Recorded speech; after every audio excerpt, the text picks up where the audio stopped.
El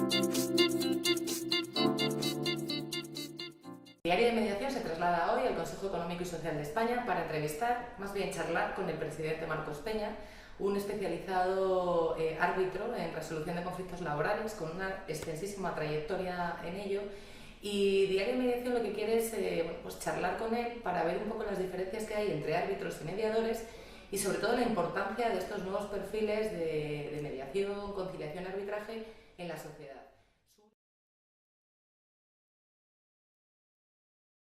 La verdad es que, a pesar de que la mediación y el arbitraje son dos sistemas alternativos de resolución de conflictos al proceso judicial, sí, ¿no?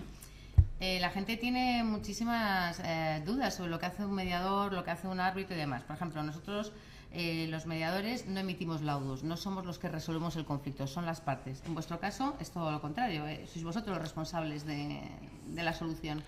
Sí, el árbitro digamos que es la última instancia ante la falta de acuerdo.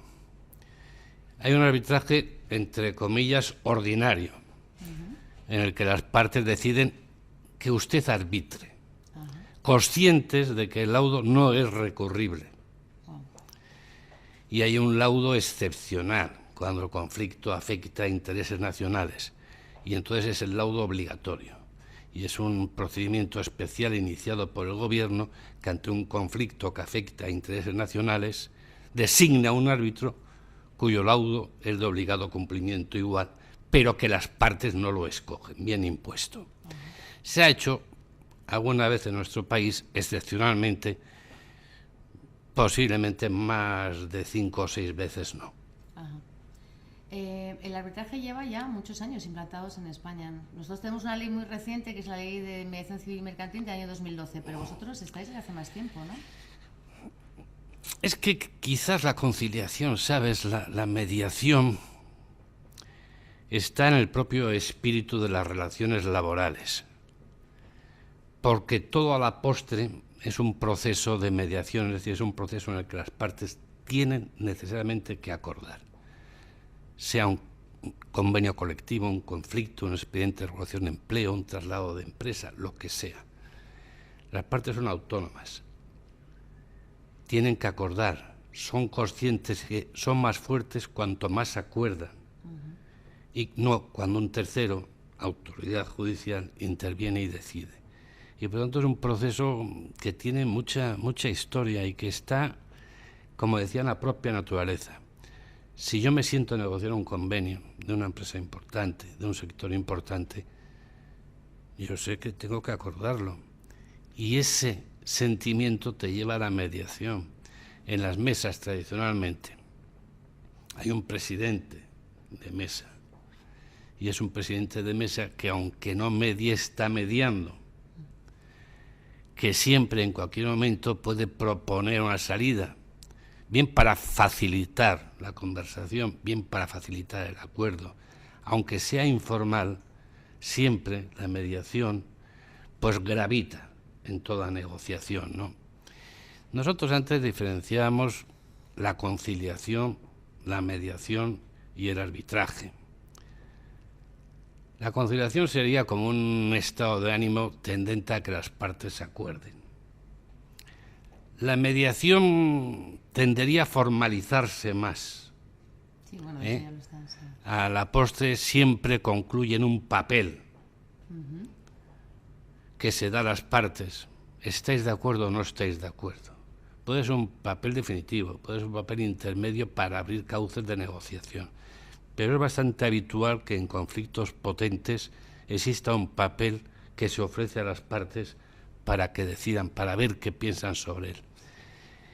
Y el tercer aspecto es cuando ya no se llega a ningún tipo de acuerdo y dicen las partes, oiga, pues arbitre usted o esa otra persona y me someto a lo que ella diga. Y eso no es recurrible. Es verdad que el laudo, aunque sea obligatorio, aunque sea voluntario, sigue siendo excepcional, porque la delegación que hacen las partes es muy potente, ¿no?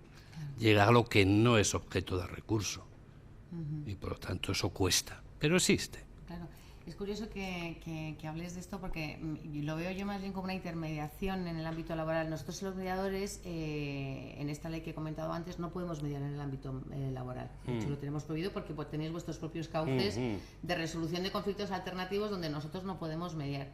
Pero cada vez estamos mediando más conciliación de la vida laboral y familiar, cosas donde las partes tienen que ponerse de acuerdo. La gran diferencia, yo creo que en la mediación, tal como está establecida por ley, las partes son las dueñas y soberanas del proceso. Son ellas las que tienen que llegar a acuerdos y nosotros les facilitamos la tarea con herramientas que aprendemos en una formación específica, por supuesto.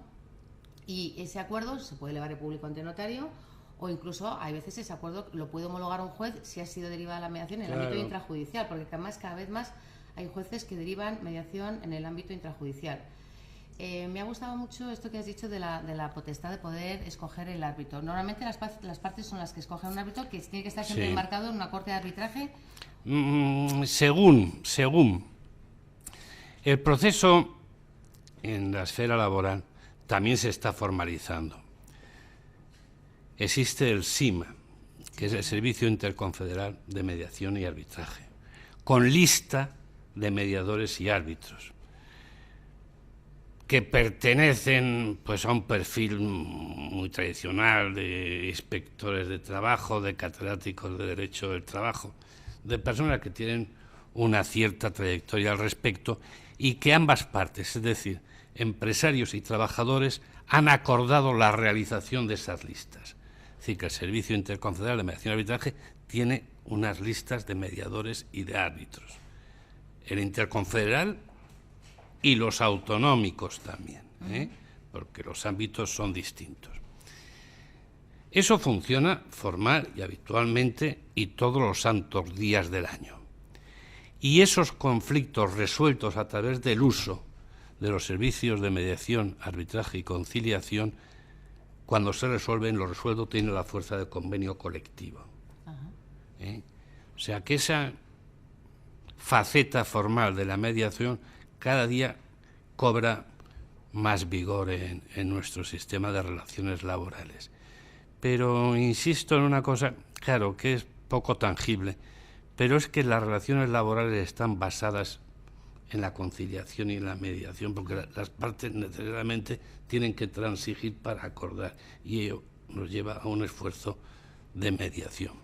Los mediadores tenemos que tener una formación específica, es decir, primero tenemos que tener una formación previa, ¿no? Una formación universitaria o de formación profesional de grado 2, más luego una formación específica en mediación de al menos 100 horas, impartidas por centros reconocidos por el Ministerio de Justicia, que hay un listado de centros reconocidos para impartir mediación.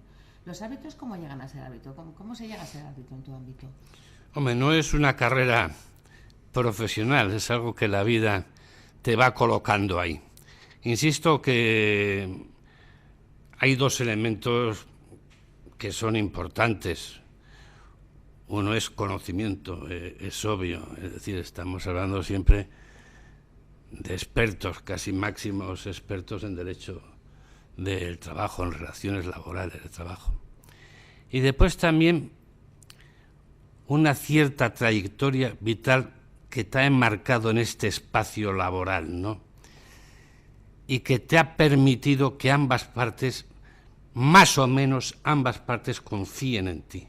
El tema confianza en estos asuntos es de una importancia vital, porque aquí no decide la sabiduría, la sabiduría jurídica, quiero decir. Hay muchos más elementos intangibles de importancia, ¿no? Los conflictos nuestros, bueno, pues tienen cada una dimensión social, una dimensión sensible superior. Hay que partir del convencimiento de que nadie está en conflicto por capricho, que todo el mundo quiere que eso se resuelva. Tienes que ser capaz de comprender lo que ambas partes defienden y ser capaz de comprenderlo en el sentido de que no tiene razón uno u otro, que las razones son varias y que lo que te interesa es conciliar intereses y en nuestro caso habitualmente minimizar el daño, porque el daño siempre existe, entonces hay que reducirlo. ¿Y los abogados? Porque mira, los abogados, a los mediadores que estamos formados actualmente o que llevamos ya una trayectoria en el ámbito civil y mercantil, Los abogados nos ven como una especie como de enemigos, ¿no? Que nos estamos metiendo en su territorio. No nos quieren mucho. La verdad es que es porque yo creo que nos desconocen y todavía no han entendido a lo mejor que más que enemigos podemos trabajar fenomenal juntos y que nosotros necesitamos a los abogados, puesto que nosotros no podemos asesorar jurídicamente a lo largo de ninguna sesión de mediación a las partes. A veces vienen con sus abogados y sus abogados están presentes en las mediaciones y tienen un papel importante, porque además, insisto, los mediadores no asesoramos jurídicamente.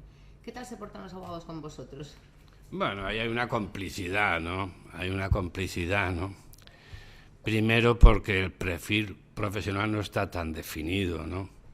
Somos personas que por tu trayectoria de vida haces este tipo de cosas, pero no es esta tu profesión, ¿no? Tú eres catedrático, tú eres inspector, yo en este momento pues soy presidente del CES, es decir, que no hay un rol profesional de mediador que compita. Con ellos. O sea, que no hay espacio de competición, ¿no? Y evidentemente la inmensa mayoría de las mediaciones, el abogado de parte está siempre presente, activa y también con complicidad, ¿no? Activamente y con complicidad. Aquí lo que sucede, que eso sí que afecta a todos, ¿no? A todas las áreas, que es bueno que las partes decidan la resolución de sus asuntos y que sean conscientes de que ellas son las que más saben. Y cuanto más acuerden, seguro que mejor es la resolución. Y que la delegación a terceros de la resolución de tu problema nunca es satisfactoria del todo, aparte del retraso temporal que todo proceso judicial comporta, ¿no? Eso aparte. O sea que son medidas que yo creo, sin ponernos muy estupendos, ¿no? Pero que yo creo que sí que refuerzan a la sociedad, ¿no? Sí, porque, hombre, devolverle a la sociedad su capacidad para resolver sus conflictos por ellos mismos. Yo creo que está bien. Creo que es una mayoría de edad, sí, claro. Una mayoría de edad y una herramienta muy potente. Y además, claro, si yo tengo un conflicto es que soy responsable de él por activa o por pasiva. Entonces, el delegar a un tercero, resuélvelo tú, eso es lo fácil, ¿no? Pagar a un buen abogado y pretender que te saque las castañas del fuego sin tú hacer nada para luego echarle la culpa si no ganas, esto es lo fácil. Y para terminar, en la mediación, en nuestra mediación, en las que hacemos en el ámbito civil y mercantil, las partes son dueñas y soberanas del conflicto. Es decir, ellas negocian entre ellas dialogan, son súper participativas. En vuestras arbitrajes laborales, las partes que intervienen también mucho son las que te cuentan al árbitro: mire usted, señor árbitro, esto es lo que yo pienso, mire usted lo que hago, mire usted lo que me ha hecho. Quizás demasiado. Porque en ningún momento las partes delegan, o sea, que son partícipes de todo. En un suceso excepcional, como es un arbitraje de obligado cumplimiento, pues claro, se limitan a informar, ¿no? A que comprendas cuál es la historia, cuáles son las diferencias, qué es lo esencial. Entonces es algo para ti como más sencillo, simplemente estás escuchando, ¿no? Pero en todo proceso de conciliación o de mediación, la verdad que lo dirigen ellos están súper presentes. Y ya no es como antes, ¿no? Aquellas famosas firmas necesariamente a las 4 de la mañana, ¿no? Eso se ha civilizado un poco, pero es costosito, sí. Sí, ¿no? ¿Qué es la cosa más divertida que te han llegado a decir en un arbitraje o que te haya yo es una cosa que cuento simplemente para que seamos conscientes de cómo ha mejorado el país, ¿no? Estaba yo presidente de un convenio muy malo de transporte por carretera nacional. Los transportes por carretera entonces, hace 40 años, Dios mío, eran bastante complejos, ¿no? Y en la primera sesión estaba pidiendo el teléfono a los líderes sindicales, a los líderes empresariales, a los abogados y tal, ¿no? Y cuando llegué a un sindicato, porque todos había muchos, llegué a un sindicato a pedirle el teléfono, me dijo: los sindicatos revolucionarios no tenemos teléfono. Pues eso, de ahí venimos, ¿eh? Bueno, ya lo último, en el mundo de la mediación, la mayoría de las mediadoras somos mujeres. En el mundo del arbitraje hay más mujeres que hombres, hay más árbitros mujeres, árbitras que árbitros. No llevo el cálculo, todos los arbitrajes que se han hecho obligados, que han sido, como digo, muy poco, 5 o 6, han sido solo hombres, ¿no? Qué barbaridad. Pero por supuesto que hay muchísimas mujeres. en este mundo, en el mundo de la cátedra o en el mundo de la inspección de trabajo, en el mundo de abogado, la presencia de la mujer es mayoritaria, ¿no? El nuestro es absolutamente casi un 90%. Es mayoritaria, sí. Bueno, pues sí. muchísimas gracias, ha sido interesantísimo. Muchas gracias, Marcos. Venga, a ti, mujer.